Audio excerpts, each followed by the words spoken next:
പിതാവിൻ്റെയും പുത്രൻ്റെയും പരിശുദ്ധാത്മാവിൻ്റെയും നാമത്തിൽ ആമേൻ. ഇന്ന് ഓഗസ്റ്റ് 16 ശനിയാഴ്ച. അമ്മേ പരിശുദ്ധ അമ്മേ, അമ്മേ പരിശുദ്ധമേ, ദൈവമാതാവേ, കൃപാസനത്തിലൂടെ ഞങ്ങൾക്കും ഞങ്ങളുടെ ദേശത്തിനും അമ്മ മധ്യസ്ഥം തേടി തന്ന എല്ലാ അനുഗ്രഹങ്ങൾക്കും കൃപകൾക്കും ഞങ്ങളിപ്പോൾ ഹൃദയം നിറഞ്ഞ നന്ദി പറയുന്നു. അമ്മേ പരിശുദ്ധമേ, ദൈവമാതാവേ, 2004 ഡിസംബർ 7 ഉച്ചകഴിഞ്ഞ് 2:30 കൃപാസനത്തിൽ സംഭവിച്ച അമ്മയുടെ പ്രത്യക്ഷപ്പെടലിനെ കുറിച്ച് തിരുസഭയ്ക്ക് സമർപ്പിച്ചിരിക്കുന്ന പഠനരേഖകളുടെ മേൽ സഭാത്മകമായ പഠനം ആരംഭിക്കുവാൻ ഞങ്ങൾ പ്രാർത്ഥിക്കുന്നു. അമ്മേ പരിശുദ്ധമേ, ഭൂസ്വർലോകങ്ങളുടെ രാജ്ഞിയായ അങ്ങേയ്ക്ക് ഭൗമസംരക്ഷണത്തിനായി പ്രപഞ്ചപ്രകൃതിയെ തന്നെ തിരുസഭ പ്രതിഷ്ഠിക്കുവാൻ ഈ പ്രത്യക്ഷീകരണം വഴി ഇടയാക്കണമേ. പരിശുദ്ധമേ, ജപമാല മാതാവേ, സകല കൃപാസനം പ്രാർത്ഥനയോടും ചേർത്ത് ഞങ്ങളിപ്പോൾ പ്രാർത്ഥിക്കുന്ന ഈ കുടുംബത്തിന്റെ പ്രത്യേക നിയോഗം പറ മക്കളെ.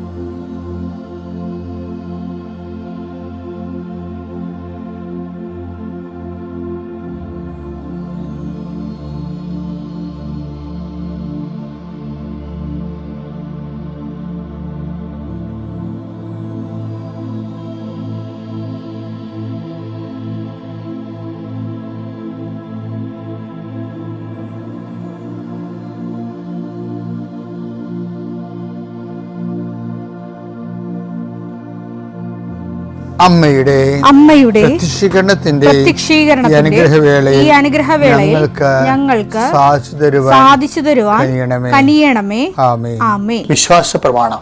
സർവശക്തനായ പിതാവും ആകാശത്തിന്റെയും ഭൂമിയുടെയും സൃഷ്ടാവുമായ ദൈവത്തിൽ ഞാൻ വിശ്വസിക്കുന്നു. അവിടുത്തെ ഏകപുത്രനും ഞങ്ങളുടെ കർത്താവുമായ ഈശോമിശിഹായിലും ഞാൻ വിശ്വസിക്കുന്നു. ഈ പുത്രൻ പരിശുദ്ധാത്മാവിനാൽ ഗർഭസ്ഥനായി കന്യകാമറിയത്തിൽ നിന്ന് പിറന്ന് പൊന്തിയോസ് പീലാത്തോസിന്റെ കാലത്ത് പീഡകൾ സഹിച്ച് കുരിശിൽ തറയ്ക്കപ്പെട്ട് മരിച്ച് അടക്കപ്പെട്ട് പാതാളങ്ങളിൽ ഇറങ്ങി മരിച്ചവരുടെ ഇടയിൽ നിന്ന് 3-ാം നാൾ ഉയർത്ത് സ്വർഗത്തിലേക്ക് എഴുന്നള്ളി സർവശക്തിയുള്ള പിതാവായ ദൈവത്തിന്റെ വലതുഭാഗത്തിരിക്കുന്നു. അവിടെ നിന്ന് ജീവിക്കുന്നവരെയും മരിച്ചവരെയും വിധിക്കുവാൻ വരുമെന്നും ഞാൻ വിശ്വസിക്കുന്നു. പരിശുദ്ധാത്മാവിലും ഞാൻ വിശ്വസിക്കുന്നു. വിശുദ്ധ കത്തോലിക്കാ സഭയിലും പുണ്യവാന്മാരുടെ ഐക്യത്തിലും പാപങ്ങളുടെ മോചനത്തിലും ശരീരത്തിന്റെ ഉയർപ്പിലും നിത്യമായ ജീവിതത്തിലും ഞാൻ വിശ്വസിക്കുന്നു. ആമേൻ. സ്വർഗ്ഗസ്ഥനായ ഞങ്ങളുടെ പിതാവേ, അങ്ങയുടെ നാമം പൂജിതമാകണമേ. അങ്ങയുടെ രാജ്യം വരണമേ. അങ്ങയുടെ തിരുമനസ് സ്വർഗത്തിലെ പോലെ ഭൂമിയിലും ആകണമേ. അന്നു വേണ്ടുന്ന ആഹാരം ഇന്ന് ഞങ്ങൾക്ക് തരണമേ. ഞങ്ങളോട് തെറ്റ് ചെയ്യുന്നവരോട് ഞങ്ങൾ ക്ഷമിക്കുന്നത് പോലെ ഞങ്ങളുടെ തെറ്റുകൾ ഞങ്ങളോടും ക്ഷമിക്കണമേ. ഞങ്ങളെ പ്രലോഭനത്തിൽ ഉൾപ്പെടുത്തരുതേ, തിന്മയിൽ ഞങ്ങൾ രക്ഷിക്കണമേ. ആമേൻ. നന്മ നിറഞ്ഞ മറിയമേ, സ്വസ്തി.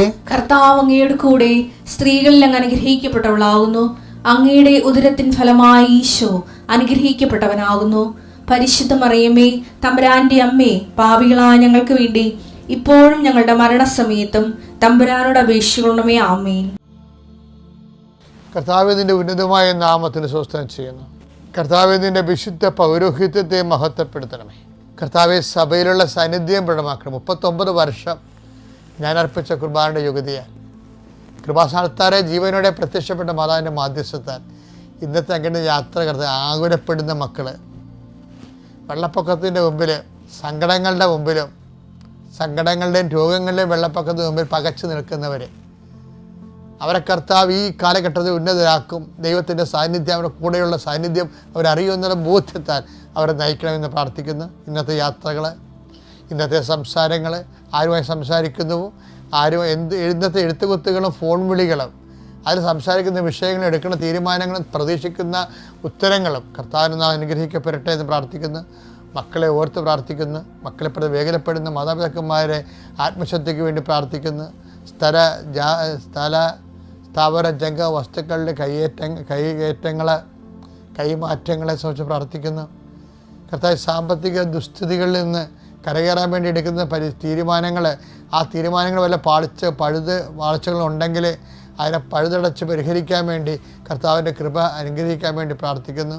വിവാഹിതരാകാൻ പോകുന്നവർക്കും മനസ്സമ്മതം ഒത്തു വന്നിട്ട് വിവാഹത്തിന് വേണ്ടി ഒരുങ്ങുന്നവർക്ക് വേണ്ടി പ്രാർത്ഥിക്കുന്നു. ഇപ്പോൾ ഡെലിവറി നടക്കാൻ പോകുന്നവർക്ക് വേണ്ടി പ്രാർത്ഥിക്കുന്നു. ആ കുഞ്ഞുങ്ങളെ ഓർത്ത് അനുഗ്രഹിച്ചുകൊണ്ട് പ്രാർത്ഥിക്കുന്നു.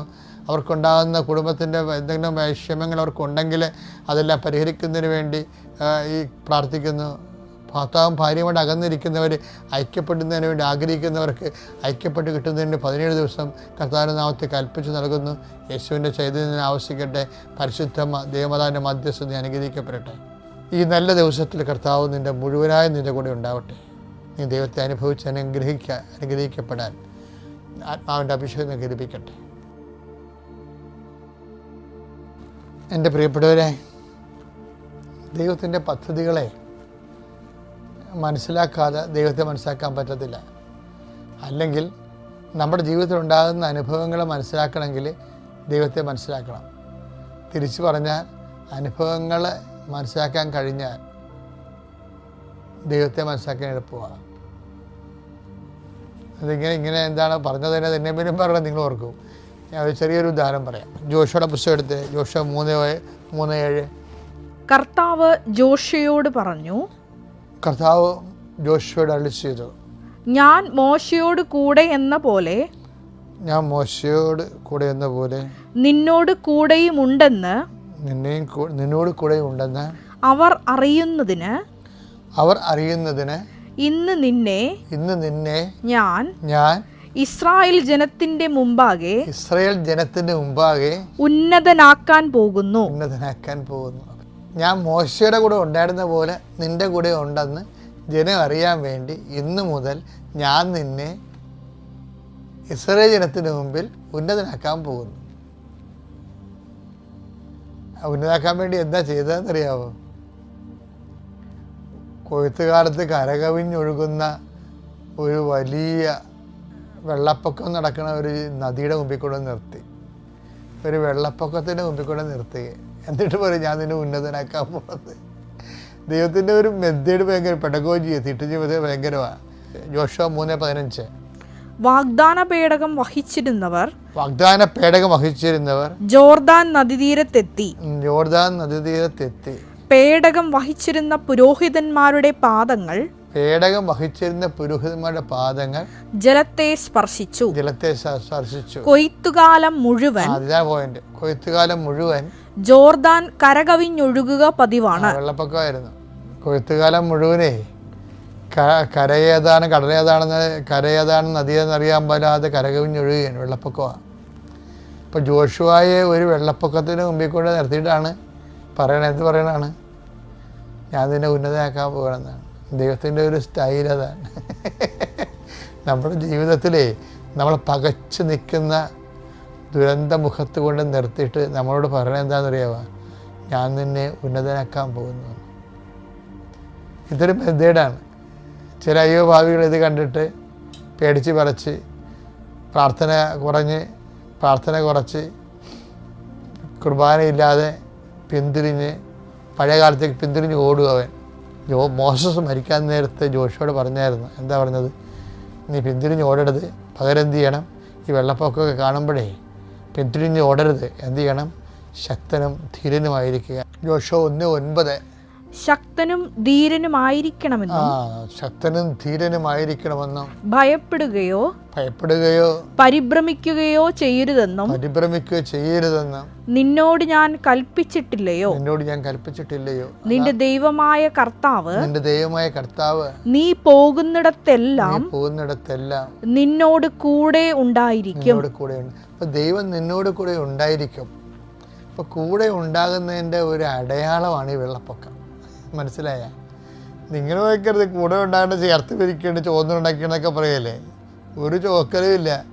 കൂടെ ഉണ്ടെന്ന് നമ്മൾ അറിയിക്കണത് ഇതുപോലെയുള്ള രോഗങ്ങൾ, കടങ്ങൾ, വെള്ളപ്പൊക്കങ്ങൾ, നിക്കക്കളില്ലാത്ത അവസ്ഥകൾ ഒക്കെ സൃഷ്ടിച്ചുകൊണ്ടാണ് ഞാൻ നിന്നെ ഉന്നതമാക്കാൻ പോകുന്നത്. ഇസ്രായേൽ ജനത്തെ മനസ്സിലാക്കാൻ വേണ്ടി.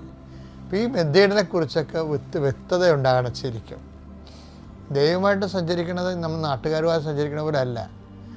അതിൻ്റേതായിട്ടുള്ള ചില മെത്തേഡുകളുണ്ട്. ആ സുവിശേഷം നമുക്ക് നൽകുന്ന വരച്ചിട്ടിരിക്കുന്ന അത് വഴി അതാണ്. സുവിശേഷം വരച്ചിട്ടൊരു വഴിയുണ്ട്. അപ്പം അതുകൊണ്ട് എന്തെങ്കിലും ജീവിതത്തിൽ പകച്ചുകൂടായിട്ട് സംഭവിക്കുമ്പോൾ പെട്ടെന്ന് ഓർക്കണം, ഒന്നാമത്തെ കാര്യം ദൈവം നമ്മോട് കൂടി ഉണ്ടെന്ന് ബോധ്യപ്പെടുത്താൻ, 2 നമ്മൾ ഉന്നതനാക്കാൻ. ഓക്കെ അല്ലേ? Thank U.